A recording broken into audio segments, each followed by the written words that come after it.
Hi, I'm Farmer Samson. So I don't know what's wrong with my clicker. So we started off the class on 12 forms of values that you can create. In the earlier class, we looked at products and we looked at service. So we said in product, it's important that you are able to ensure that you have a process that ensures quality control, because in product, you are judged on the perceived quality of the product. Take for instance, here I have a marker called a solid marker. Now, I do not know anything about the company except that their product has a quality that I am assured of. But when it comes to service, there is a need to have skills that are properly developed. And you must have proper customer relationship, proper customer channels, because it deals with you and the customers. Now, having said that, we will go to our number 3. Number 3 is shared resource. So number 3 is a shared resource. So when we say shared resource around agriculture, we are looking at, there are some resources that one person may not be able to afford alone, but in excuse me but in group they will be able to afford it. So in shared resource, we are looking at that scenario where more than one person comes together to share a particular thing. So the first example that is coming to my head that I believe everybody can relate with is these guys that do meat sharing. I may not be able to buy a whole cow alone to eat in my house just because it's not a party. But I can join 10, 20 other people to buy a full cow and we share. They won't call it meat sharing.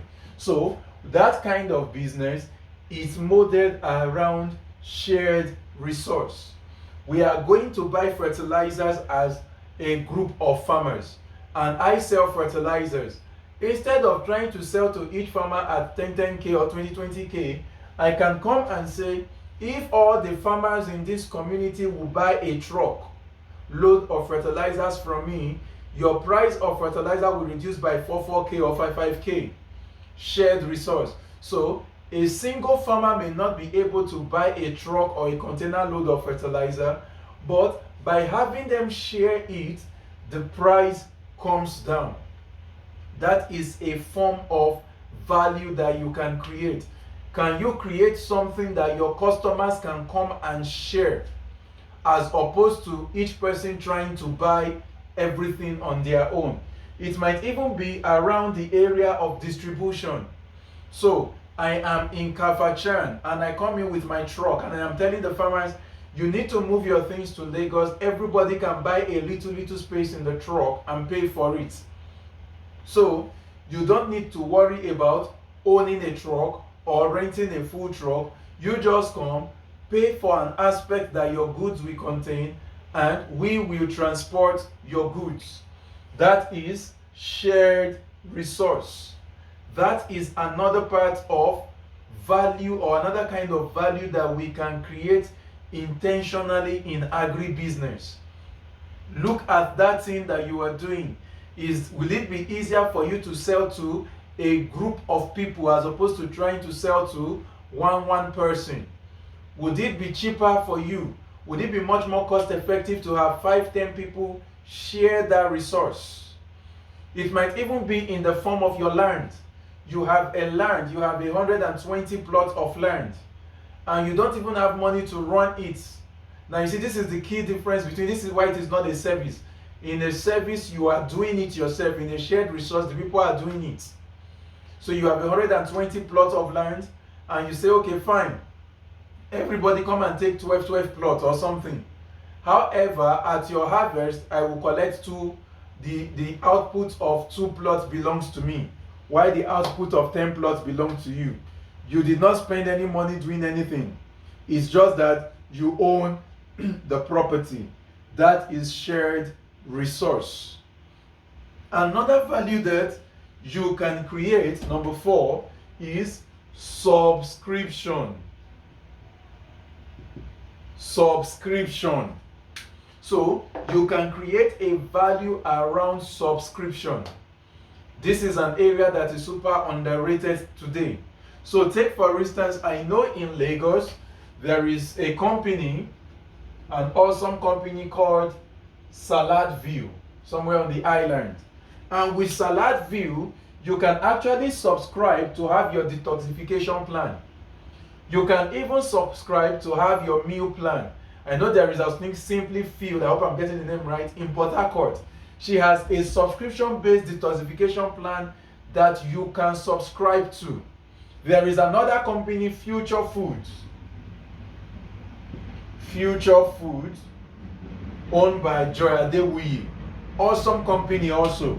And what they do is they have created special meal baskets that you can subscribe to. So their nutritionist works with you to ensure that they are sending you baskets weekly that meets your nutritional needs specifically. Now, you realize that the advantage of this is, as a company, you are able to better prepare and plan your future. So let's say, for example, we are in August. In September, she says, oh, some 1,000 families have subscribed. October 1, 2, November, let's say 1, 1, and in December, about 2, 5, because more people at home have subscribed. Now, Future Food is able to look at this data to say, oh, we are fully subscribed in September, October, November, and oversubscribed in December. But now let's assume they sell each plan at 10,000 naira. It is easy for them to know how much they will make September, how much they will make October, November, December, and so on and so forth. So you can create a business around, your business model can be centered around subscription-based business, where people are made to subscribe. I'll give another example. One of my ogas, Mr. Femi Farmer, I think the company name is Area Drone something or Area Integrated something. Mr. Femi Farmer that flies drones. Now, it is possible for him to say, I want to have a subscription model.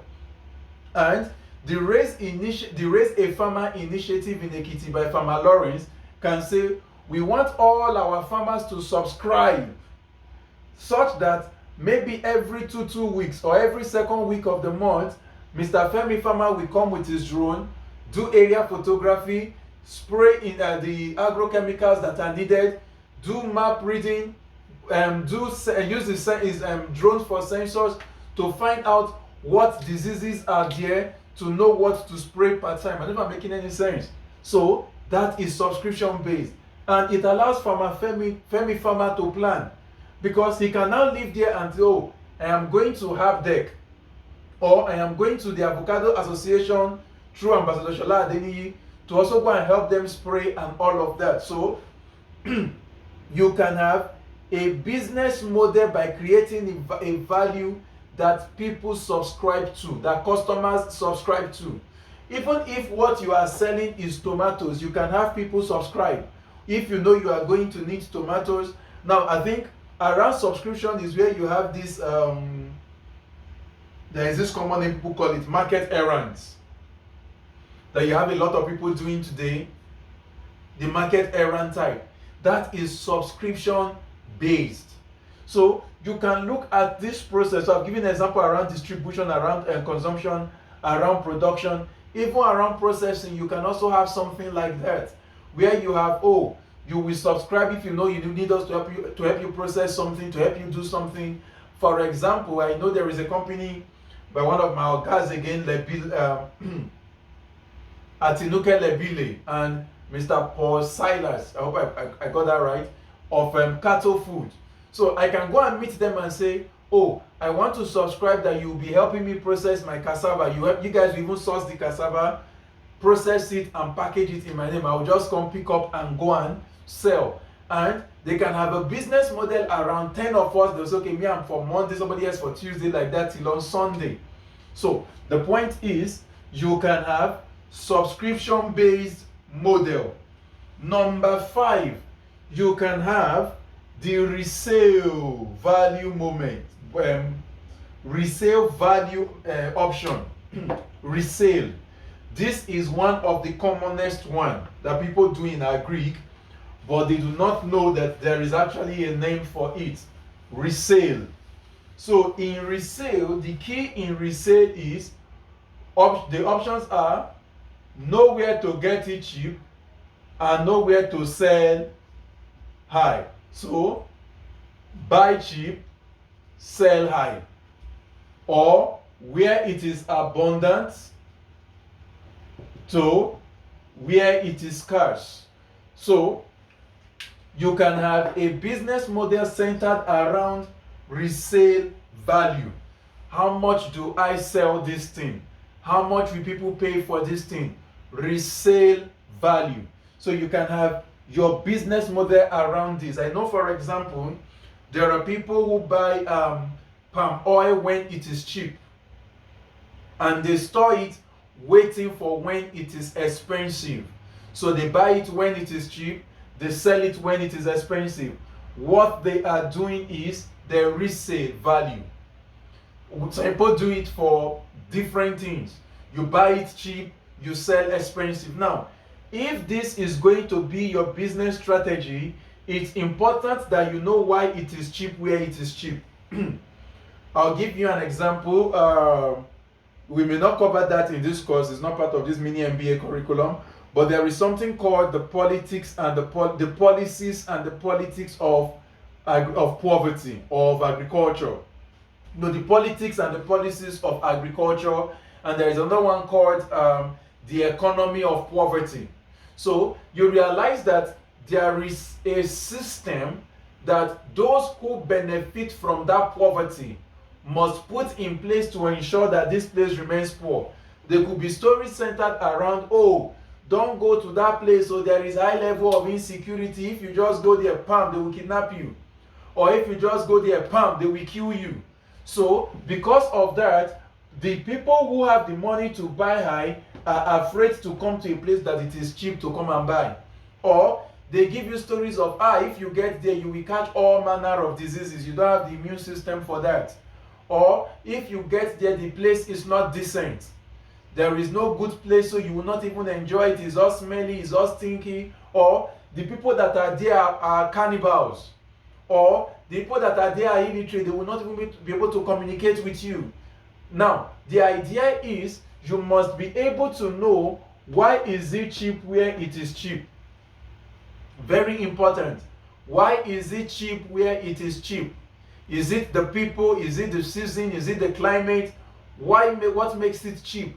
Because if you understand what makes it cheap, a good businessman, your job is to ensure that those things remain, so that you always have a place to get it cheap and these guys are able to buy high.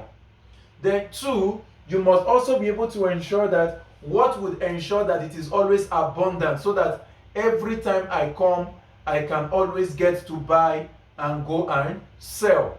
So it's important that if you are going to do the resale system, you must know where to get cheap, where it is highly affordable, or where it is abundant, and you must know where it is scarce and you can sell high. Those two things must be available. At times, it may not even be a matter of where to sell high as much as when to sell high. Meaning, it may not be that, it might even be that you bought the product here in Abeokuta, but you are waiting for a time when it becomes scarce to still sell in Abeokuta. And in a case where it is something that is perishable, it's important that you know how to, how to preserve, how to store, so that those things do not spoil. I'll give an example because I'm trying to make you understand that these things are things that some people already do, but what I am just trying to bring into our consciousness, because for some of us, and as you are watching this, you're suddenly realizing, this is what I'm even doing right now. I did not just know there is a name for it. But one of the most important things I need us to get out of this is, once you have been able to identify the form of value that you are creating, then take time as an assignment to look at what is the process needed for this. What is the standard acceptable process needed for this? Remember, we talked about the fact that there are processes, the processes becomes the systems, and the systems ensures continuity and sustainability. So what is the process what is the process for resale value? What is the process for subscription based value? What is the process for a service based value? What is the process for a product based value? You need to know, so that you're able to use this now to look as like a mirror to your system to say, what do I need to tweak? What do I need to change? What do I need to correct? I hope I am making sense. So there is the resale value. What is the resale? What's the resale value if this is your business model? So you should know where to buy cheap and sell high. You should know where it is abundant to take it to where it is scarce. You should know where it is not valued to where it is valued. So at times it may not be about the cheapness or the abundance. It may just be is in a place where they do not have placed premium value on it to a place where they can place premium value on it. And with that, you are making money out of the whole thing. Take for instance, still around this agricultural value chain, I know for example that in Kenya, one of their biggest exports is flowers. But the indigens are not really about, the fact that they are one of the highest producers of flowers in Africa does not mean when you get there they dash you flowers for free. It's not about what they value internally, but they've understood that there are other places where these things are valued. So they have just learned to take it from a place of lesser value to a place of higher value so that it can command better price. Then number 6 is lease. Lease.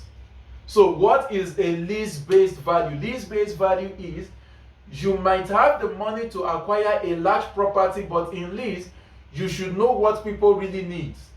Then you acquire it and lease it to them so they can pay instrumentally at their level.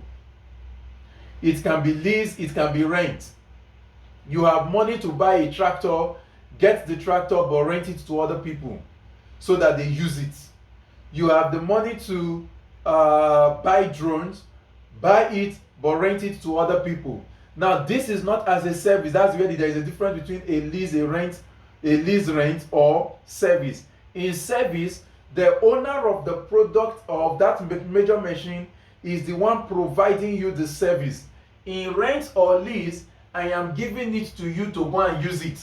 So it means that in rent or lease, if it gets spoiled or something goes wrong, you are the one bearing the risk as the customer. In service, if the machines get spoiled, I am the one bearing the risk because I'm the one using it to provide service for you.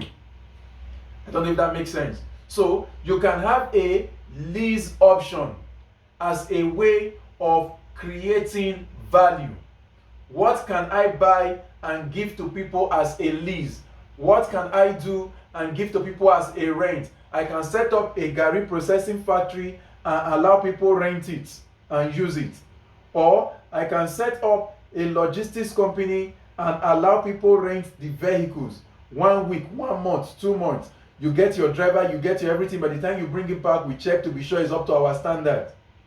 So you can create a value around lease.